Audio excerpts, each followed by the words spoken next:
बाबाओं और तांत्रिक की जादू की नहीं, आज हम बात करेंगे ब्रेन रिसर्च की। जॉन जे मेडिना एक डेवलपमेंटल न्यूक्लियर बायोलॉजिस्ट है जिनका मेन रिसर्च एरिया है isolation and characterisation of genes involved in human brain development. John Medina ने अपना प्रोफेशनल करियर मेंटल हेल्थ को समझने में लगा दिया है और इसके बाद ही उन्होंने ब्रेन के बारे में 12 रूल्स लिखे हैं अपनी बुक ब्रेन रूल में। और आज हम इस बुक से कुछ ब्रेन रूल्स सीखेंगे और ऐसे मेथड सीखेंगे जिससे आपकी ब्रेन की परफॉर्मेंस 34% इंक्रीज हो जाएगी। तो चलिए स्टार्ट करते हैं वेल रिसर्च्ड ब्रेन रूल। सबसे पहला ब्रेन रूल आता है exercise boost brain power. Author 2 लोगों से मिले, जिम और फ्रैंक। ये दोनों अपने मिडल 80s में थे। जिम व्हील चेयर पर थे।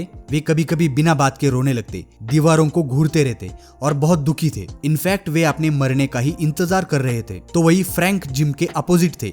वे 80s में होने के बावजूद भी 80s के नहीं लगते थे और वे एकदम एक्टिव थे और खुद को अलग अलग काम में दिन भर बिजी रखते थे और अपनी लाइफ को एंजॉय करते थे। अब ऑब्वियसली फ्रैंक एक्सरसाइज करते थे, लेकिन रिसर्चर्स जानना चाहते थे कि क्या एक्सरसाइज करने की वजह से ही उनकी मेमोरी बेटर थी या कोई और रीजन था जिसकी वजह से फ्रेड की एज इतनी ज्यादा होने के बावजूद भी उनका दिमाग एकदम अच्छे से सब चीजों को याद कर पा रहा था। और क्या ये ऑथर की एक ह्यूमन ऑब्जर्वेशन थी या एक्सपेरिमेंट भी उसे प्रूव कर सकता था। और इसीलिए रिसर्चर्स ने एक्सपेरिमेंट करने स्टार्ट किए और लगभग हर एक्सपेरिमेंट में ये निकला कि जो लोग एक्सरसाइज करते हैं उन लोगों की मेमोरी काफी बेहतर परफॉर्म करती है उन लोगों से जिनकी सेडेंटरी लाइफस्टाइल है, मतलब बस दिन भर बैठे रहते हैं। जॉन बोलते हैं कि हमारा ब्रेन बनाया गया था एक ऐसी बॉडी के साथ जो हजारों साल पहले 12 माइल्स पर डे चलती थी, इसलिए फिर हमारा ब्रेन भी तब बेटर परफॉर्म करता था जब हम एरोबिक एक्सरसाइज, जिसमें हमारा हार्ट रेट इंक्रीज होता है, ऐसी एक्सरसाइज करते थे। क्योंकि एक्सरसाइज से ब्रेन में ब्लड पहुंचता है जिससे ब्रेन को एनर्जी और ग्लूकोज मिलता है और हमारे ब्रेन से जहरीले इलेक्ट्रॉन्स को निकाल लेता है। इसलिए अगर आप कंसंट्रेशन बढ़ाना चाहते हैं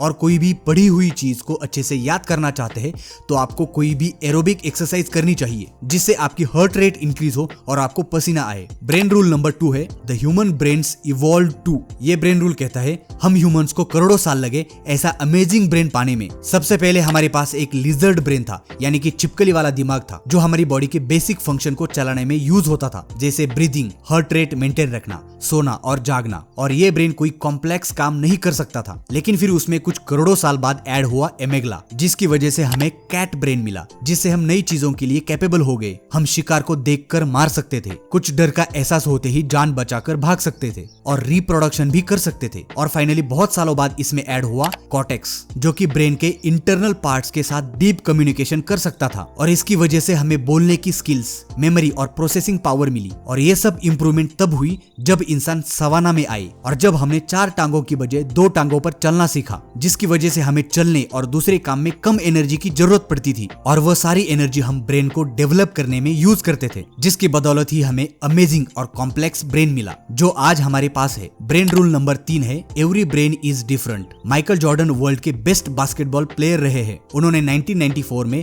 बास्केटबॉल छोड़कर बेसबॉल ज्वाइन कर ली थी और उसके बाद ही फिर उन्हें एक के बाद एक हार का सामना करना पड़ा और उनसे आउटफील्ड में 11 गलतियां हुई और उस सीजन में माइकल जॉर्डन ने सबसे कम स्कोर किया। तभी कई लोगों को यह समझ में नहीं आ रहा था कि ऐसा क्यों हुआ, क्योंकि बेसबॉल और बास्केटबॉल में काफी सारे स्किल्स मैच करते हैं। और रिसर्चर्स कहते हैं कि ये इसलिए हुआ क्योंकि जो भी चीजें हम अपनी बॉडी के साथ फिजिकली करते हैं उसके अकॉर्डिंग फिर हमारी ब्रेन की वायरिंग भी चेंज होती है। इसलिए अगर 2 सेम लोगों के साथ सेम इंसिडेंट भी हो जाए तो भी वे दोनों सेम जगह पर सेम तरीके से इंफॉर्मेशन अपने ब्रेन में स्टोर नहीं करते। इसलिए हमें यह समझना होगा कि हर एक इंसान का ब्रेन डिफरेंटली वायर्ड होता है, यानी कि अलग अलग तरीके से चीजों का आकलन करता है। ब्रेन रूल नंबर 4 है we don't pay attention to boring things. एक बहुत ही अमेजिंग रिसर्च में रिसर्चर्स को यह पता चला कि एट ए टाइम हम सिर्फ और सिर्फ एक ही चीज पर फोकस कर सकते हैं, यानी कि मल्टीटास्किंग, जो कि आजकल एक फैड बन चुका है, उसके लिए हम बने ही नहीं है। और मल्टीटास्किंग एक झूठ है। इसका मतलब अगर हमारी आंखें किसी चीज को देख भी रही है तो भी हमारा ब्रेन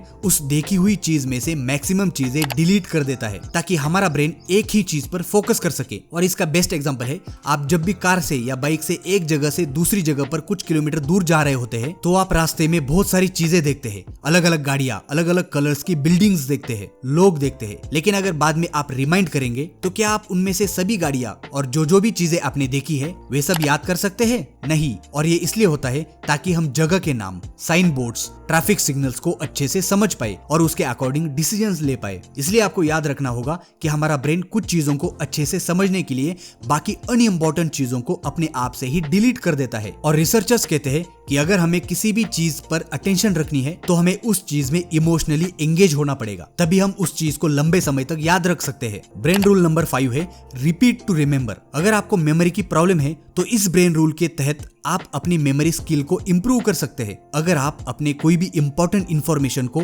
उसी इन्वायरमेंट में रिकॉल करें जिस इन्वायरमेंट में हमने उसे लर्न किया था, यानी कि अगर हमें एग्जाम हॉल में एग्जाम देना है तो हमें कोशिश करनी चाहिए कि जब भी हम पढ़ाई करें तो हमारे रूम का इन्वायरमेंट भी ऐसा बना ले कि जैसे हम एग्जाम हॉल में ही बैठे हैं और एग्जाम दे रहे हैं, ताकि हम उस एग्जाम माइंडसेट में चले जाए और फिर हमने पढ़ी हुई सभी चीजों को अच्छे से याद कर पाए, क्योंकि हमने एक्चुअल एग्जाम में जैसा इन्वायरमेंट होता है वैसे ही इन्वायरमेंट में अपने घर में पढ़ाई की थी। इसलिए फिर ज्यादा चांस है कि आपकी पढ़ी हुई सभी चीजों को आप एग्जाम टाइम में अच्छे से याद कर पाएंगे। ब्रेन रूल नंबर 6 है रिमेंबर टू रिपीट। ये रूल कहता है कि हम मैक्सिमम इंफॉर्मेशन को शुरुआत के कुछ मिनट में ही भूल जाते हैं। लॉन्ग टर्म मेमोरी हमारे दिमाग की हिप्पोकैम्पस और कॉर्टेक्स की कम्युनिकेशन के दौरान ही बनती है, यानी अगर हमें लॉन्ग टर्म चीजें याद रखनी है तो हमें उस इंफॉर्मेशन से रिलेटेड और चीजें याद करनी चाहिए और साथ में हमने याद की हुई इंफॉर्मेशन को इक्वल टाइम के बाद रिपीट करते रहना चाहिए। मतलब अगर पढ़ी हुई चीजें हमें लॉन्ग टाइम तक याद रखनी है तो उसे कुछ समय बाद रिपीट करते रहना चाहिए और ऐसा करके आप अपनी ब्रेन पावर को 34% तक बढ़ा सकते हैं। अगर आपको बचे हुए और 6 ब्रेन रूल्स को जानना है तो कमेंट करके बताएं, जिससे फिर मैं आगे आने वाली वीडियो में उस सभी ब्रेन रूल्स को कवर करूंगा। और अगर आपको भी ऐसे वेल रिसर्च वीडियो देखना पसंद है तो दोस्तों इस चैनल को प्लीज सब्सक्राइब कीजिए, ताकि आगे आने वाले ऐसे अमेजिंग वीडियो आपसे मिस ना हो। और एक बार फिर से हमारा ये वीडियो पूरा देखने के लिए, इस वीडियो को लाइक और चैनल को सब्सक्राइब करने के लिए और आपका प्यार और समय देने के लिए आप सभी का बहुत बहुत धन्यवाद।